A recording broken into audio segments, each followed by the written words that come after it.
I made this video to show that the words or phrases women use might sound good, but if you think about it, they all sound dumb as hell. Okay, I was just being nice. When women use buzzwords, to them that sound good, it really makes them look stupid. They use words such as emotional intelligence, mental load, strong and independent, I don't need a man. You want to take us back to the 1950s. They just say these words to be manipulative, to make it seem like they are smarter than you, more superior than you, that men are dumb and women are smart. And if you ask them to give you an example of what these words mean, they cannot tell you, because they themselves do not know. They have never thought about it. Let's examine strong and independent and I don't need a man. Strong and independent means they have their own money, they pay their own bills, they got their own apartment or house. This is what every adult does. Thus, they think that it is a flex to be a functioning adult, something special to be doing what every adult does. Let's examine I don't need a man. If they want to decorate their house, they need a man. They cannot move the furniture without a man. Men take out the old carpet and bring in a new carpet. And if she has ceramic tile floors, she needs a man to carry out the old tile and bring in a new tile. She needs men to cut the grass and shovel the snow. If she buys IKEA furniture, they need men to put the box in the car and carry it into their house. My aunt would tell people that she put together the exercise bike. I would say, no, you did not. I put together the exercise bikes. You are not even strong enough to pick up half the parts. So next time you say you want to take women back to the 1950s, do not call me. You can do all that stuff yourself. Then they would say they will not cook for a man. You got to cook for yourself. So you cannot take 10 minutes to take a plate out of the cabinet, put food on it, and put it on the table. You cannot spend 10 minutes to do something nice for a person who you say you love. Who do you think should pay on the first date? I think it should be men. I would say men for the first date. A lot of you said you were feminists, right? You believe in equality. But it's interesting when it comes to paying for the first date, you want the guy to pay. How do you reconcile being in favor of equality but also holding men to their traditional gender roles?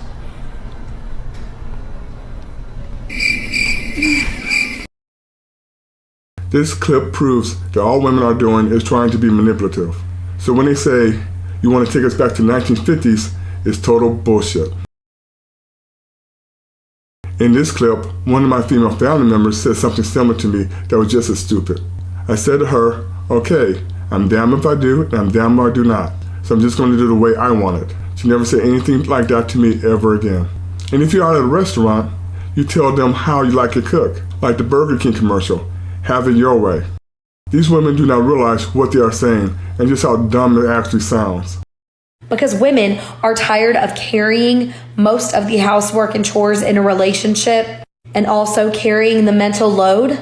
My ex-husband, my son's dad, was in town for my son's birthday, and we decided to break up the chores, so he took over cooking.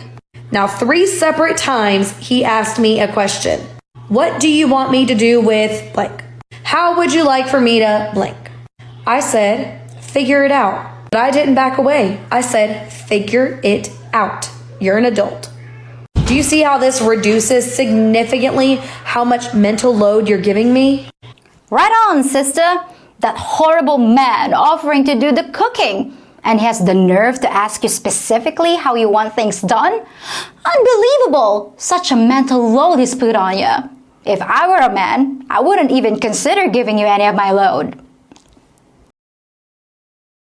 If one more man tells me at the end of a date that I have taught him so much, I'm going to lose my mind. Women are not your teachers. Women are not your teachers. Women are not here to make you better men. Women are not your teachers. Modern women hate it when men like them, apparently, I guess. It's never clear what they want to be liked for, what they want to offer. It's always like, you're so attractive. I'm not your sex object. You're such a good listener. I'm not your therapist. You taught me so much. I'm not your teacher. Women are not your teachers. I really appreciate your help around the house. I'm not your personal chef. I'm not your maid. What are you? What do you want to be? What do you want to be valued for? Is it your job? What do you want men to say on dates? Like, it's so cool that you're a product manager? Do you want to be appreciated for how much money you make, but also men should earn so much more that they're not impressed, but also men should earn the same? And then you want us to support you after earning the same amount, which is also unattractive to you? What do you want to be liked for? What do you want us to say is good about you? Do you want every date to be a man just silently pouring money and time and attention down your throat while you just do you? Like this? Do you want this to be our relationship with you? Being mad that men value you for knowing things is unhinged.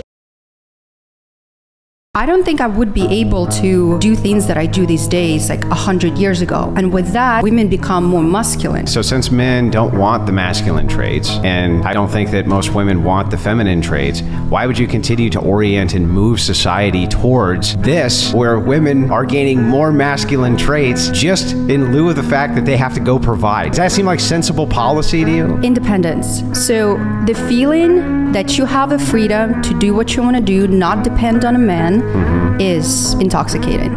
It's freeing. So it's hedonism. But really what you're talking about is just hedonism. So even though these are things which you think in society are pretty much bad, the fact that now women are far more masculine and that's not good for the dynamic between men and women, you would still say that, well, we should still have it, we should still push towards it, because after all, for women, it's good that they can have the choice to be hedonists.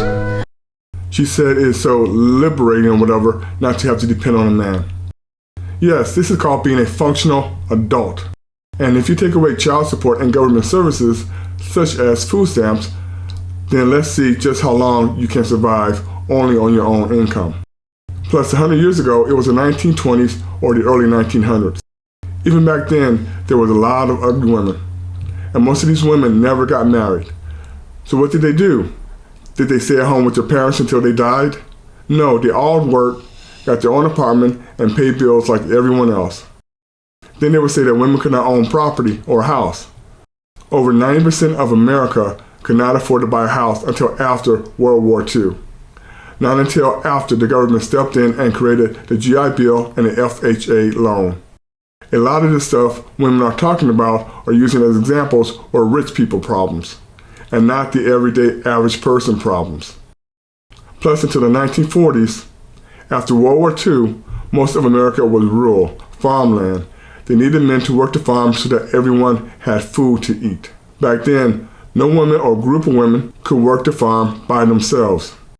It was not until the late 1940s or early 1950s is when America started building roads and highways all across the country. My family moved from Chicago to the suburbs in the 70s. We would get fresh milk and eggs delivered to our house on Thursdays from the local farmer. Plus, in the 1940s to 1960s, most of America had ice boxes as refrigerators. So who do you think was strong enough to carry a block of ice up 5 flights of stairs? The next video shows how cults are started. This girl drank the Kool-Aid. She learned this stuff from feminists. So when they questioned her about it, she could not back it up. This is because all feminist arguments and reasoning is stupid. It sounds good on the surface, but when you question them about it, they get angry because they cannot back it up. And they know that it sounds stupid. They think they can survive without a man, be happy, but then when they're like 40, 50, 60 and have no kids and they're just alone, like, I don't think they are happy. That's the same thing with men. Like, aren't men like all sad? Like, I swear most guys I talk to, it's like, oh, what's your like long-term goal? And it's like, I want to have a house and I want to have a wife and I want to like support them. And I'm like, that's your only goal and aspiration? Like, I feel like beautiful. Yeah, that's amazing. But I mean, I think everyone like really cherishes like relationships and stuff, and I think it's great. Like, obviously no one wants to be alone, but Like, why else are we here on earth if it's not to be with someone else and procreate and have kids? yeah, I'm not arguing. Well, you quite literally are arguing against it. I'm not saying we should get rid of women's rights, but simply as a thought experiment. All men just banded together in the supposed ultimate superform patriarchy. Would men be able to walk back all of women's rights? No, there's still women out there who would fight for their own No, voice. but if you look at, for example, like what happened in, we were in Afghanistan, women were able to go to school and whatnot. Well, the Taliban, the men decided, despite women's desire to be more equal to their male counterparts in Afghanistan, despite their desires and their want for equal rights, the men, by force, I'm not saying it's right, just a thought experiment here, the men by force said, nah. That's why we have the right to bear arms. Well, I'm curious who owns more firearms in this country, men or women? In Afghanistan, women are also allowed to own guns, but it has always fallen to men to be the protectors.